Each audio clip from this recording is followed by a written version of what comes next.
Welcome to Rev MD, a podcast created for healthcare professionals by healthcare professionals. We will share tips on medical billing and coding, as well as workflow optimization to help practices succeed, thrive, and grow revenue. Welcome back to another week of Rev MD. If you missed our last live session of the Billing Metric Mastermind, we were able to spend some time going over billing metrics, benchmarks, and even strategies around setting KPIs. And so if you missed it and want to come check it out, we are doing another repeat of the session, July 31st, 10 a.m. Mountain Standard Time. If you want to sign up, go to nationalrevenueconsulting.com and go to the tab Metric Mastermind to sign up. I look forward to seeing you guys there. So this week, we're going to talk about transitional care management, or TCM, which is another management tool for patients in your office that's used in between office visits. So this specific service is provided to patients in that first 30 days after a hospital discharge to help manage the transition home or to the community and avoid readmissions. And oftentimes is just another activity, again, that you and your office staff are already doing, but you just want to make sure that you're taking care of all of the elements necessary to bill for that work. This service involves you or your care team, which is really helping to provide support with any post-facility discharge plans so that there isn't a service gap.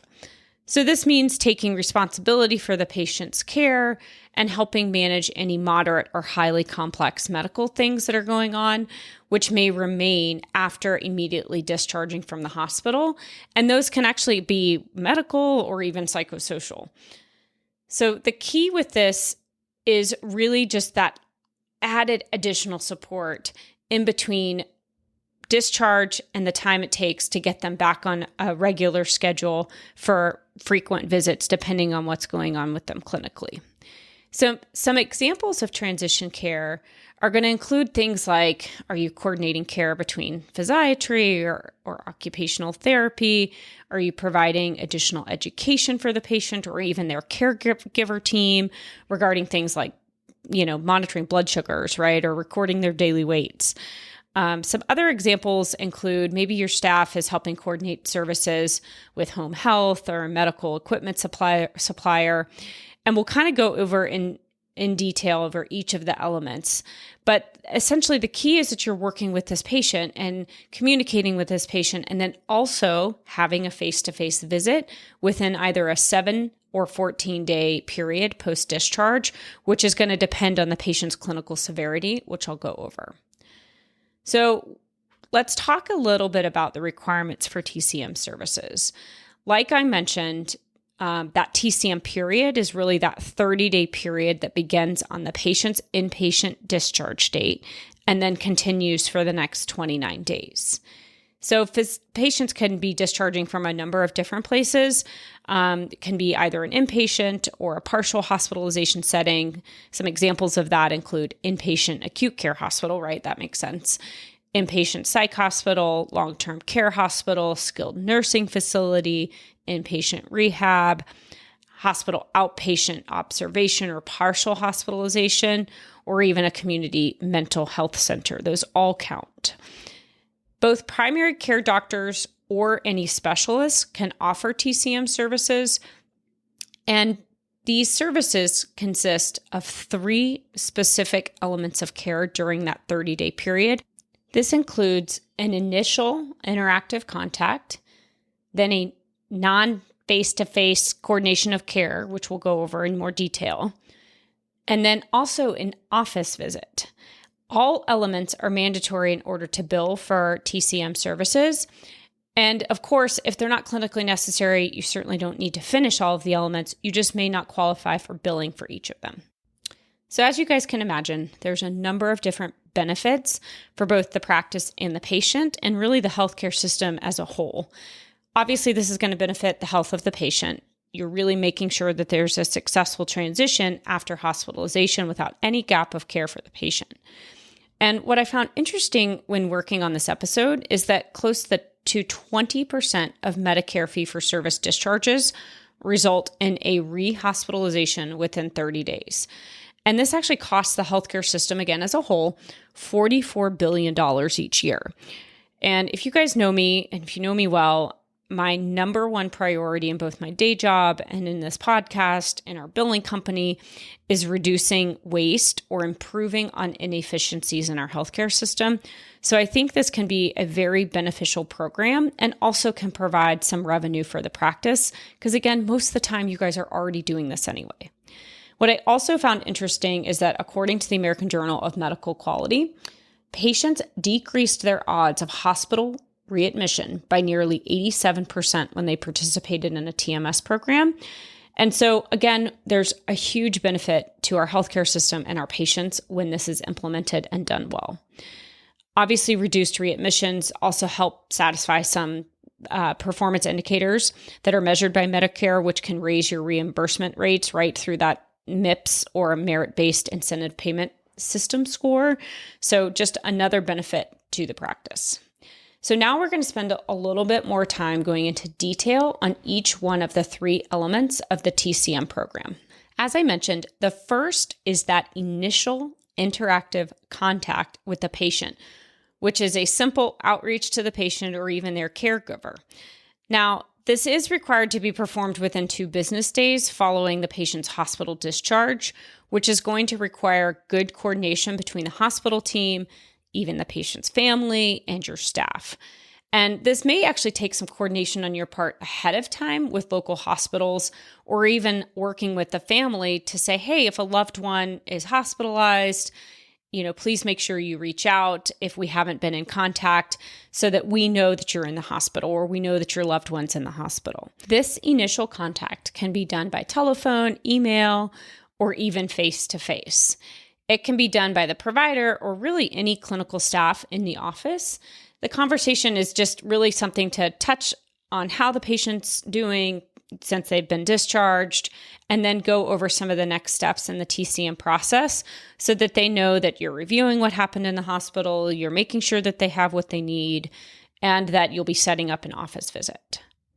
That second element is that additional non-face-to-face services that's going to be involved in really looking at the medical records, understanding what's going on, understanding the need of the patient. And so these are things that can be done by either the physician or the clinical staff. Really just depends on who's doing what. And again, the goal for this element is to understand, okay, what happened in the hospital? What things may still be continuing post-discharge? Do they have any clinical or psychosocial needs? And then how can you work with either the patient or the family in order to coordinate those services? So some activities that the physician may be doing, right, is, retrieving and reviewing the discharge summaries. What happened in the hospital? What diagnosis did they have? How did they leave the hospital?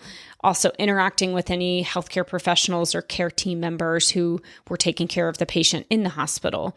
They also may be providing education to the family or the patient regarding next steps and helping with any established referrals if those weren't taken care of ahead of time. Now, members of your clinical staff may be doing a few other things. They can be actually identifying and communicating with any necessary agencies or health resources or community services if that's what's going on. They also can help with any education that's necessary for the patient or any independent living situation. They can also support any treatment regimen or medication management that's going on. And so the staff oftentimes is supporting the physician in their review. Now, the third and last element of the TCM program, and really one of the most important from a billing perspective, is scheduling an in-person office visit. This has to occur within either a 7 or 14-day period of the patient's hospital discharge. And so this timeframe is actually going to depend on the complexity of the medical decision-making that's inherent to caring for the patient. And so for patients with moderate medical decision complexity, you can actually have that visit within a 14-day period from discharge. And if there is a high complexity decision-making, which I'll go over in a minute, for the patient, then that must be scheduled within 7 days of discharge. And these timeframes are strict in order to bill and get paid for this TCM service appropriately. So you kind of have to keep track of that and make sure it's within those timeframes. Now, like I said, medical decision making is going to be determined by a few things, and there's a really good table outlined in the CMS document that you can find online, or if you don't want to go look for it, shoot me an email, info@nationalrevenueconsulting.com, and I'm happy to shoot it over to you. So things for that count towards medical decision making are similar to what we think about when we think about E&M coding, right? How many possible diagnoses are there? And what's the amount of care management options that need to be considered? What's the breadth or complexity of medical records or any diagnostic tests or other information that is going on that you need to review and that needs to be analyzed? And then, of course, probably the most important is what is the risk of significant complications or morbidity or mortality, as well as comorbidities associated with what's going on with the patient and what was going on with the patient during the hospital stay. As always, documentation is going to be critical for this, especially because you've got that tight 30-day period. And so you're going to want to make sure that you're putting down information from the hospital stay, documenting the discharge date, any medication or lab records, summaries of that patient care transition that you helped coordinate or that your office helped coordinate. And then, of course, documenting, as you normally would, the visit during that face-to-face time. So let's talk a little bit about the billing, right? The CPT codes in order for you to get paid. So Medicare actually utilizes two different CPT codes to distinguish between office visits that were in that moderate versus that high complexity decision making. And so that again is the difference between that 7-day period, or do you have the 14-day period in order to schedule those office visits? So CPT code 99495 refers to the TCM code for a moderate medical decision complexity visit, and that has to be scheduled again within that 14-day period, and typically reimbursements in that $175 range. Then you've got the CPT code 99496, which refers to that TCM code for a high medical decision complexity. So that visit has to be scheduled within that 7 days post-discharge. And that national average is very close to $240. So again, I know it's not for the faint of heart in terms of documenting all of this and coordinating it, but remember, it's good for patient care and there is a reimbursement that you can get. So these face-to-face visits have to be billed with those CPT codes, and you can't also bill for another E&M office visit since, again, that's part of the TCM code. And CMS does outline that these codes can be done through telemedicine, so that may help your practice coordinate some of that care. So unlike some of the other chronic care management codes that we've gone over the last couple of weeks, you can actually bill TCM services concurrently with ESRD codes, so end-stage renal disease, of course, which are 90951, 90970, or other codes for RPM or CCM if applicable. And there's a complete list, again, in that CMS document of the codes you can and cannot bill with these, which may be helpful for you to take a glance at, or just make sure that you have a rock solid billing and coding team so they can help kind of coach you through some of that. There are some billing nuances that are important for you to recognize. So only one physician or non-physician healthcare provider can report TCM services, and only once per patient during that 30-day period, right? That makes sense. So the same healthcare professional may discharge the patient from the hospital, report hospital or observation discharge services, and then also bill the TCM services. Now, the only requirement to this is that you actually have to have a face-to-face visit, but it can't be on the same day of discharge, right? Which makes sense because you would have just discharged the patient. You can also report other reasonable or necessary E&M services, except, that required face-to-face visit to manage the patient's clinical issues separately as applicable. Now, Medicare isn't going to pay for TCM services if any of the 30-day TCM period falls within a global surgery period for a procedure code billed by the exact same practitioner. As I've mentioned, documentation is always key. And at a minimum, you're going to want to put things into the medical record, such as the patient's discharge date, the patient or caregiver first interactive contact date, because that, again, has to be in that 2 business days. Obviously, documenting that face-to-face visit, any other medical records or notes that you reviewed or services that you coordinated. And of course, the medical complexity decision-making, right? Was it moderate or high, and making sure that visit date was within that either 7 or 14-day period.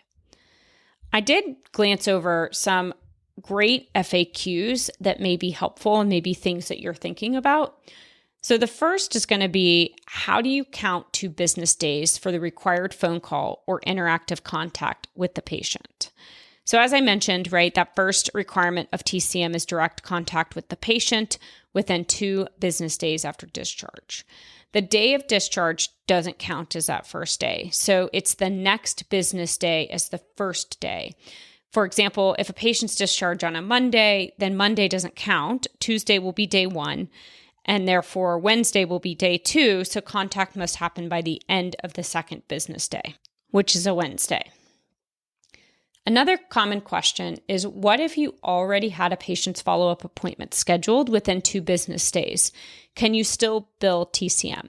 And the answer actually is yes. So sometimes the patient's follow-up appointment occurs within the 2 business days after discharge. And if so, you can discuss the discharge, and that appointment meets both the initial contact requirement and the face-to-face visit requirement.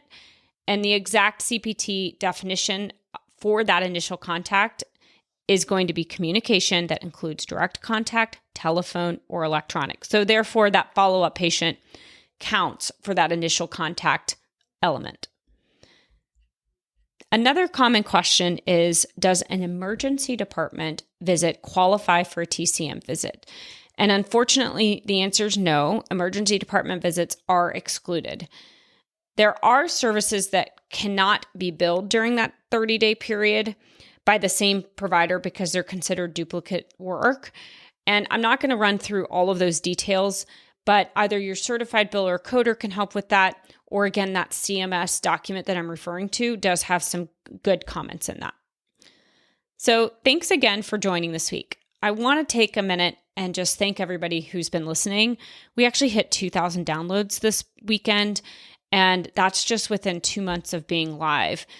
I've had so many emails and comments coming back and reviews saying, thank you, this is helpful. So I'm just really glad that it's helping, and that it's incredible to see that our listeners and our clients are having some wins with their billing success and taking action so that they're improving their revenue. As I've said in the past, I am on a mission to help practices, physicians, or even, our non-physician providers really get the revenue that they deserve through our podcast and also through our full service medical billing firm that we started. So if you or anyone you know is looking for a new billing or coding team, please don't hesitate to reach out. We're at info@nationalrevenueconsulting.com.